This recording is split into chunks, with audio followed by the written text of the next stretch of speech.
పల్నాడులో రాజకీయాలు ఎప్పుడు హీట్ గానే ఉంటాయని మాచర్ల ఎమ్మెల్యే పిన్నెల్లి రామకృష్ణారెడ్డి పేర్కొన్నారు. రాబో ఎన్నికల్లో పల్నాడులోని 7 స్థానాలను వైసీపీ కైవసం చేసుకుంటుందన్నారు. 2024లో తిరిగి వైసీపీదే అధికారమన్నారు. వివేక హత్యని రాజకీయం చేయడం బాధాకరమన్నారు. వివేక హత్యలో దోషులు ఎవరు ఉన్నా శిక్షించాల్సిందేనన్నారు. కేసుపై సిబిఐ దర్యాప్తు జరుపుతుండగానే డైవర్షన్ పాలిటిక్స్ చేస్తున్నారన్నారు. చంద్రబాబుకి వయసు అయిపోయిందన్నారు. జ్ఞాపక శక్తి తగ్గిందన్నారు. చంద్రబాబు కారణంగానే రాష్ట్రానికి రాజధాని సమస్య ఏర్పడిందని పిన్నెల్లి పేర్కొన్నారు. 2024 ఎన్నికల తర్వాత చంద్రబాబు లోకేష్ తోకలు కట్ చేస్తామన్నారు.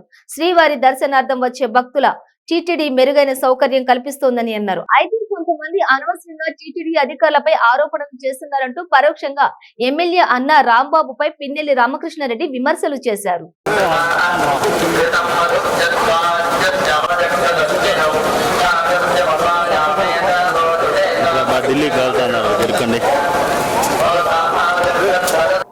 బాగా ఉంది దర్శనం. ఇక్కడ ఏర్పాట్లు కానీ అంటే లక్షల మంది భక్తులు వస్తూ ఉంటారు.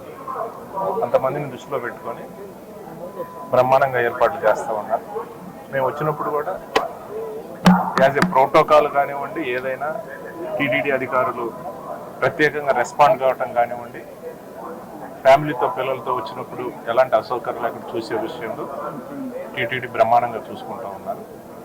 ముఖ్యంగా తిరుమలకి చూస్తూ ఉన్నాం. తిరుమల కొండ మీద ధర్మారెడ్డి గారు జేయూగా వచ్చిన దగ్గర నుంచి బ్రహ్మాండంగా కూడా ఏర్పాట్లు చేస్తూ ఉన్నారు.